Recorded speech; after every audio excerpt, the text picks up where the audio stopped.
This is why you need to know the name John D. Rockefeller, because he didn't just build a company, he transformed America and the oil industry forever. He was born in modest circumstances in Richford, New York in 1839.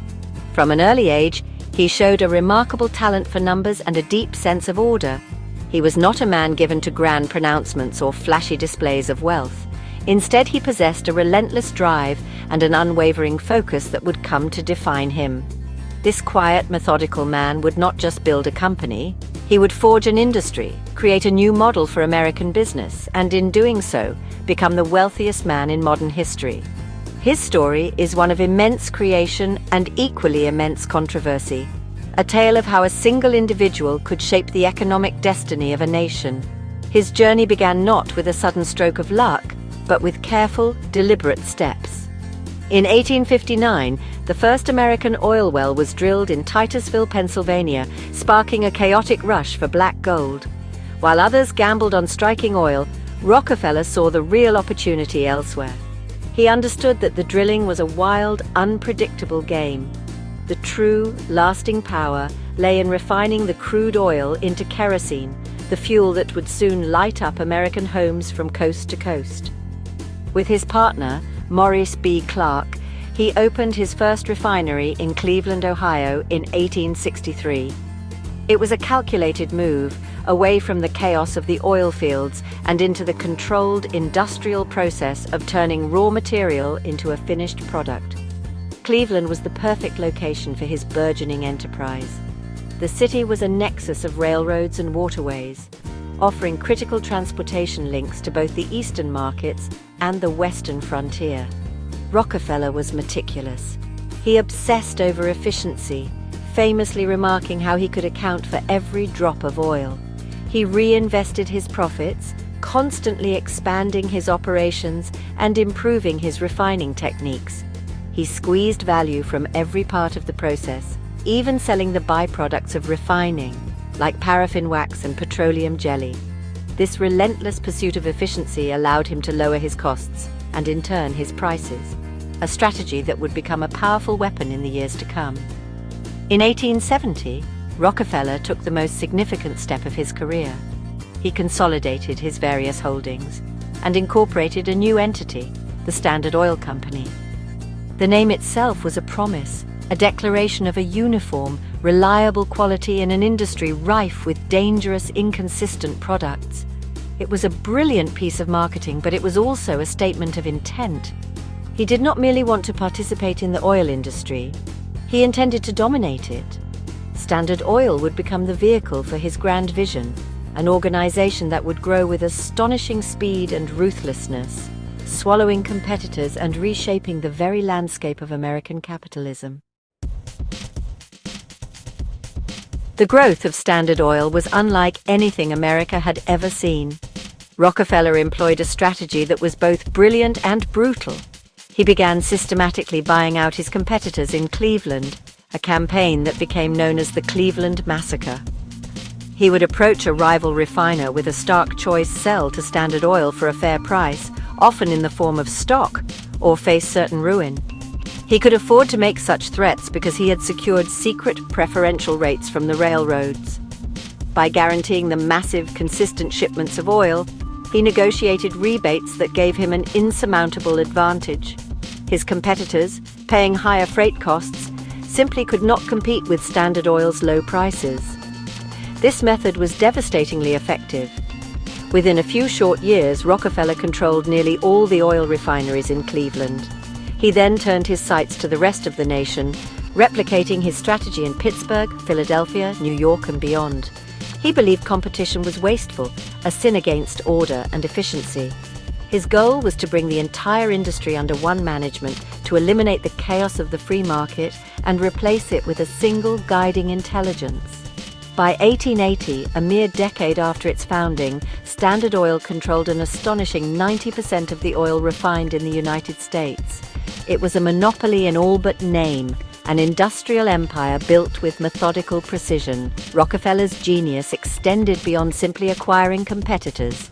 He pioneered a new form of corporate structure called vertical integration. This meant that Standard Oil controlled every single step of the process, The company owned its own oil wells, its own timberlands to make barrels, its own fleet of tanker cars to transport the oil, and its own warehouses to store it. This control over the entire supply chain gave the company immense power and allowed it to insulate itself from market fluctuations. It could produce, refine, and transport its product more cheaply than any other company on Earth, ensuring its dominance and maximizing its profits to an unfathomable degree. To manage this vast and complex enterprise, Rockefeller and his partners created the Standard Oil Trust in 1882. It was a legal innovation that allowed a small group of trustees, led by Rockefeller, to manage the stocks of all the various companies under the Standard Oil umbrella. This centralized control structure was the nerve center of the empire, allowing for coordinated action and strategic planning on a national scale. From his office at 26 Broadway in New York City, Rockefeller could direct the operations of a continent-spanning machine, an unseen hand that set the price of oil for millions of Americans and dictated the terms of business across the country. As Standard Oil's power grew, so too did the public's fear and resentment. To many Americans, the company was not a symbol of efficiency, but of predatory greed. It was seen as an octopus, its tentacles reaching into every corner of the economy, crushing small businesses and stifling competition.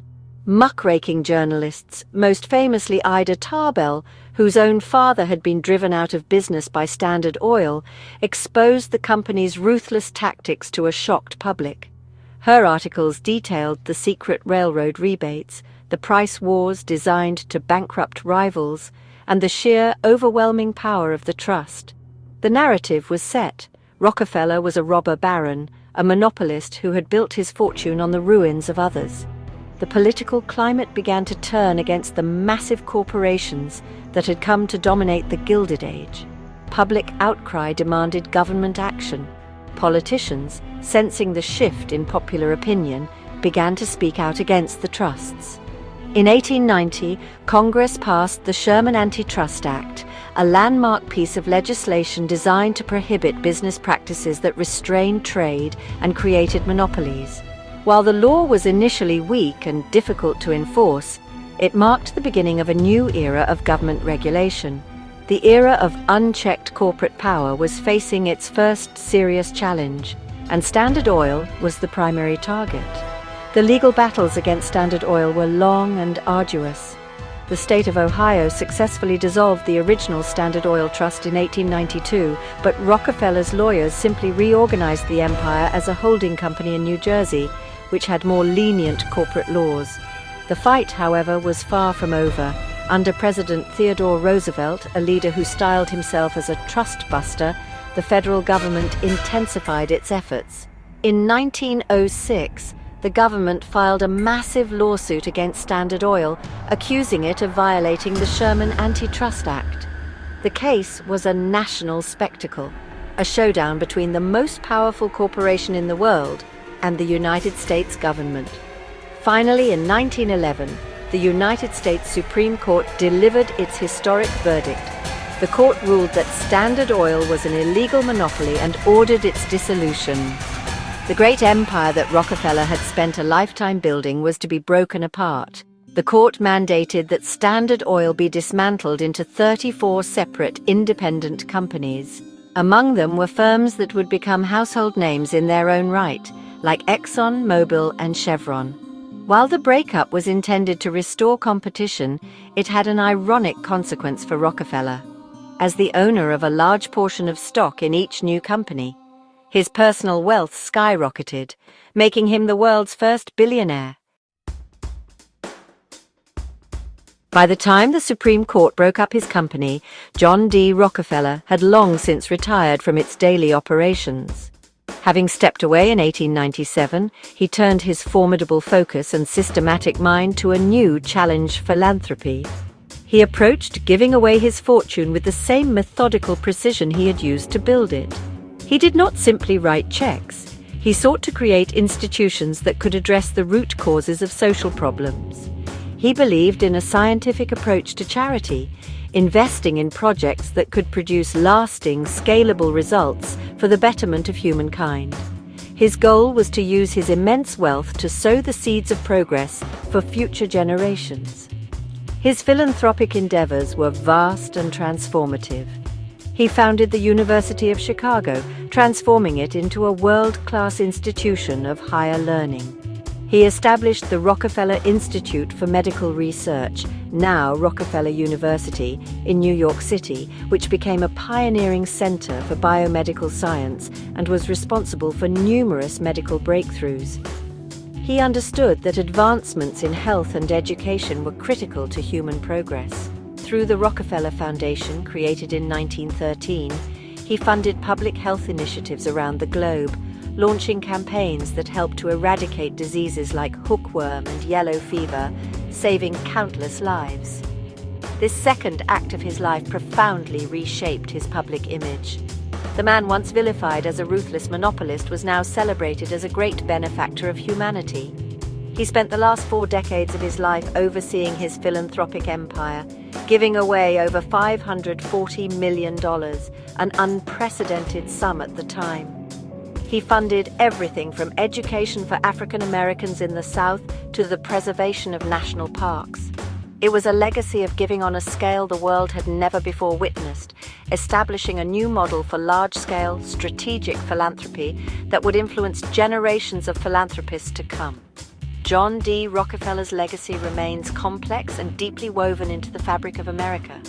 He was the architect of the modern corporation and a pioneer of business strategies that defined an era of industrial capitalism.